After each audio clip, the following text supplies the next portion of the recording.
Hello दोस्तों, स्वागत है आपका चैनल की एक नई वीडियो में। तो आज की इस वीडियो में हम कंपैरिजन करेंगे भारत और चाइना के इंफ्रास्ट्रक्चर से रिलेटेड कई सारी चीजों का। इंडिया चाइना रेलवेज, उनके मेगा प्रोजेक्ट्स जैसी कई सारी चीजों को हमने इससे पहले कुछ वीडियोस में कंपेयर किया है, लेकिन किसी एक चीज को पकड़कर उसका डिटेल्ड कंपैरिजन करने की बजाय आज काफी सारी चीजों में हम इन दोनों ही कंट्रीज को परखेंगे और देखेंगे कि कौन सा देश आखिर कहाँ खड़ा है। तो बने रहिए वीडियो के साथ। हेलो दोस्तों, मेरा नाम है दीपक, आप देख रहे हैं इट्स इनक्रेडिबल फॉर यू। तो आइए शुरू करते हैं।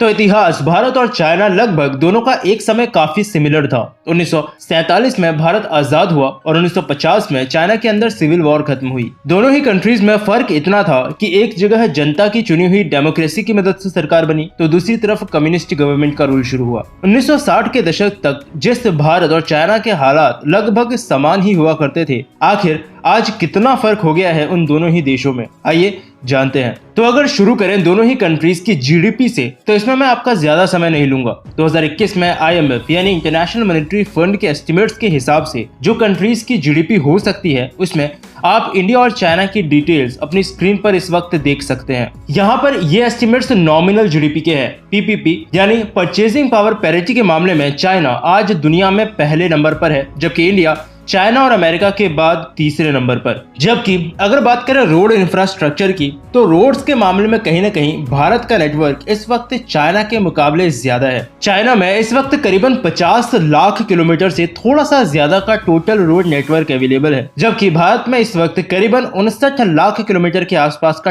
टोटल रोड नेटवर्क अवेलेबल है। पिछले कुछ समय में भारत ने रोड के इंफ्रास्ट्रक्चर में काफी अच्छा काम किया है, जिस वजह से हमारा टोटल रोड का इंफ्रास्ट्रक्चर ठीक ठाक लेवल के हिसाब से बढ़ा है। चलिए बात अगर करें दोनों ही कंट्रीज के रेलवे के इंफ्रास्ट्रक्चर की, तो इससे रिलेटेड वैसे मैंने पहले एक पूरी वीडियो बना रखी थी, जिसमें मैंने आपको ये बताया था कि 1853 में जहां सबसे पहले इंडिया के अंदर रेलवे सिस्टम को शुरू किया गया था, वहीं 1876 में सबसे पहले चाइना के अंदर रेलवे सिस्टम की शुरुआत हुई थी। आज की अगर दोनों ही कंट्रीज के टोटल रेलवे नेटवर्क के बारे में अगर बात की जाए, तो चाइना में इस वक्त करीबन 1,46,000 किलोमीटर के आसपास का टोटल रेलवे का सिस्टम लेंथ अवेलेबल है, जिसमें की सारी हाई स्पीड, इलेक्ट्रिफाइड और डबल ट्रैक की इन्फॉर्मेशन आप अपनी स्क्रीन पर देख सकते हैं। वहीं अगर बात करें इंडियन रेलवेज की, तो 1,26,366 किलोमीटर का टोटल ट्रैक लेंथ इस वक्त इंडियन रेलवेज के पास मौजूद है, जिसमें कि बाकी की सारी डिटेल्स आप इस वक्त अपने स्क्रीन पर देख सकते हैं। बात की जाए अगर दोनों ही कंट्रीज में मॉडर्न मेट्रो सिस्टम्स की, तो चाइना में इस वक्त करीबन 44 सिटीज में मेट्रो सिस्टम प्रॉपरली ऑपरेशनल है, जबकि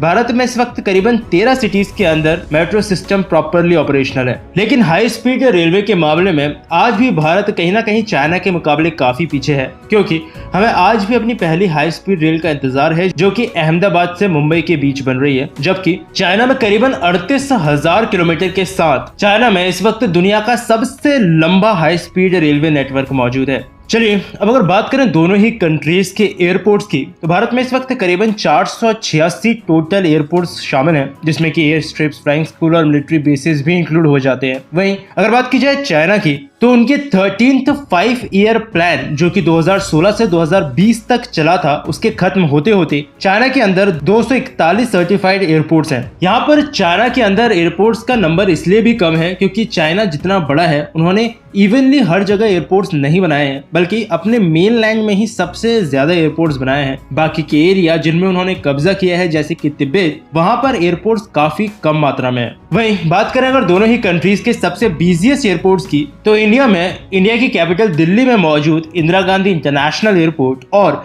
चाइना के अंदर उनकी कैपिटल बीजिंग में मौजूद बीजिंग इंटरनेशनल एयरपोर्ट सबसे ज्यादा बिजिएस्ट एयरपोर्ट्स माने जाते हैं। चलिए अब अगर बात करें दोनों ही कंट्रीज के फॉरेन रिजर्व की, तो ये चीज यहाँ पर मैं बताता चलूं कि ये फॉरेन रिजर्व समय समय पर बदलता रहता है, लेकिन अभी इस वक्त जब मैं वीडियो बना रहा हूँ, इस वक्त के हिसाब से भारत के अंदर हमारा फॉरेन रिजर्व करीबन 584 बिलियन डॉलर्स के आसपास है, जबकि इस मामले में चाइना कहीं ना कहीं हमसे बहुत ज्यादा आगे है, करीबन 3.2 ट्रिलियन डॉलर्स। वैसे चाइना के पिछले पब्लिक किए गए डेटा के मुकाबले इस वक्त उनके फॉरेन रिजर्व में डिक्लाइन देखने को मिला है, जबकि इंडिया के अंदर यहाँ पर इंक्रीमेंट हुआ है। लेकिन अभी के मौजूदा हालातों में इन दोनों ही कंट्रीज के फॉरेन रिजर्व में इतना डिफरेंस है कि अगर इंडिया के अंदर इंक्रीमेंट होता भी है तब भी चाइना का फॉरेन रिजर्व हम लोगों के मुकाबले काफी ज्यादा आगे रहेगा। चलिए अब बात कर लेते हैं दोनों ही कंट्रीज के सी पोर्ट्स के बारे में। बात करें भारत की, तो भारत में इस वक्त करीबन 13 मेजर सी पोर्ट्स हैं, जबकि 187 के आसपास छोटे माइनर सी पोर्ट्स माने जाते हैं। वहीं अगर बात की जाए चाइना की, तो चाइना में इस वक्त करीबन 34 बहुत बड़े पोर्ट्स हैं, जबकि उनके माइनर पोर्ट्स का नंबर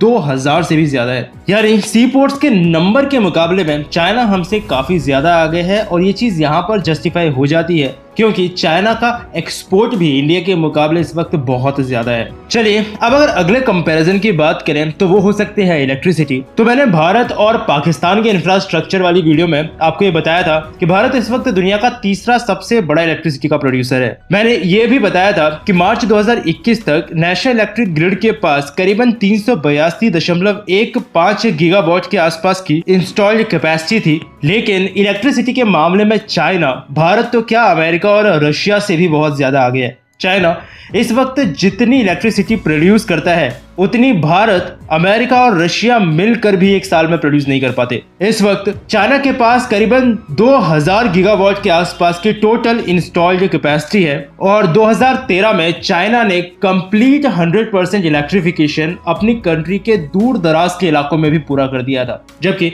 इंडिया के अंदर इस वक्त करीबन 99.9% एरिया इलेक्ट्रीफाइड है। यानी कि इंडिया में आज भी ऐसे कुछ दूर दराज के इलाके हैं जहां पर आज भी उनके पास इलेक्ट्रिसिटी नहीं पहुंची है और गवर्नमेंट को अभी भी उस जगह तक इलेक्ट्रिसिटी को पहुंचाने के लिए काम करना पड़ रहा है। चलिए अब बात कर लेते हैं दोनों ही कंट्रीज में इंटरनेट के यूजर्स की। तो भारत और चाइना इस वक्त दुनिया के दो ऐसे देश हैं जिनमें दुनिया के सबसे ज्यादा इंटरनेट यूजर्स रहते हैं। इंटरनेट यूज करने के मामले में चाइना दुनिया में नंबर 1 पर आता है, जबकि भारत नंबर 2 पर। यहाँ पर हमारी पॉपुलेशन ज्यादा है, जिस वजह से ये नंबर 1 और नंबर 2 का पोजीशन हम लोगों को मिला है। लेकिन जैसे यूनाइटेड स्टेट्स और यूनाइटेड किंगडम डेवलप्ड नेशन है जहां पर 95% से ज्यादा लोगों के पास इस वक्त इंटरनेट की अवेलेबिलिटी है, वैसे चाइना और इंडिया में नहीं है, क्योंकि चाइना में भी इस वक्त करीबन 70% और इंडिया में लगभग 55% के लोग ही इंटरनेट को यूज करते हैं। वैसे आपको ये बात यहाँ पर मैं बताता चलूं कि इसमें परसेंटेज के हिसाब से नंबर 1 पर एक ब्रिटिश ओवरसीज टेरिटरी है जिसका नाम है फॉल्कलैंड आइलैंड, जहाँ पर 99% से ज्यादा लोगों के पास इस वक्त इंटरनेट की अवेलेबिलिटी है, लेकिन वहाँ पे लोगों का नंबर ही काफी कम है, करीबन 3000 की पॉपुलेशन ही उस आइलैंड पर रहती है।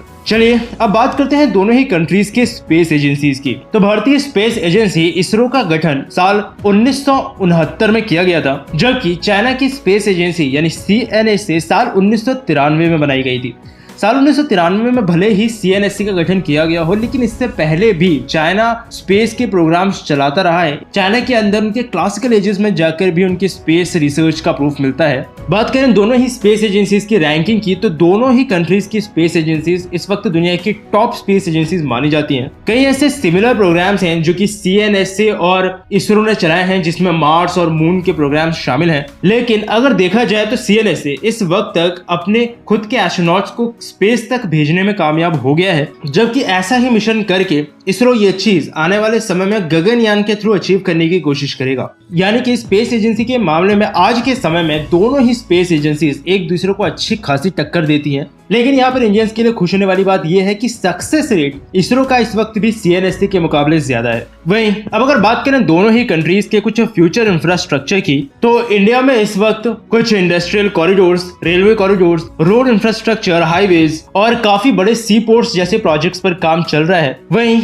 चाइना भी अभी अपने हाई स्पीड रेल नेटवर्क को और ज्यादा बढ़ाना चाहता है। 2035 तक उनका टारगेट है कि वो अपने हाईवे नेटवर्क को भी करीबन 50% तक और बढ़ा देंगे। साथ ही इस वक्त चाइना कुछ मेगा सिटीज के प्रोजेक्ट्स पर भी काम कर रहा है। पॉपुलेशन धीरे धीरे चाइना के अंदर भी बढ़ रही है, तो जैसे हमारे यहाँ स्मार्ट सिटीज के मिशन पर काम चल रहा है, चाइना का भी ये प्लान है कि वो आने वाले 10 सालों में करीबन 250 मिलियन के आसपास के पॉपुलेशन को आज के उनके बीजिंग और शंघाई से मूव करके उन नई मेगा सिटीज तक पहुंचा देगा। तो यानी कि अगर शॉर्ट में कहा जाए तो दोनों ही कंट्रीज इस वक्त अपनी अपनी कंट्री के हिसाब से इंफ्रास्ट्रक्चर में अच्छी प्रोग्रेस कर रहे हैं। और एशिया में चाइना और इंडिया दो काफी पावरफुल और बड़ी कंट्रीज हैं, और ये अगर अच्छी खासी डेवलपमेंट अपने इंफ्रास्ट्रक्चर में करती हैं तो इसका कहीं ना कहीं इन्फ्लुएंस पूरे एशिया में देखने को मिलेगा। तो बस अभी के लिए फिलहाल इस वीडियो में इतना ही। उम्मीद करता हूँ आपको वीडियो पसंद आई होगी। अगर वीडियो पसंद आई है तो इसे लाइक करना, अपने दोस्तों और फैमिली के साथ में शेयर भी, और अगर आप चैनल पर नए आए हैं तो चैनल को सब्सक्राइब किए बिना बिल्कुल मत जाइएगा, क्योंकि इस चैनल पर आपको ऐसी ही इंटरेस्टिंग टॉपिक से रिलेटेड वीडियोस मिलती रहेंगी।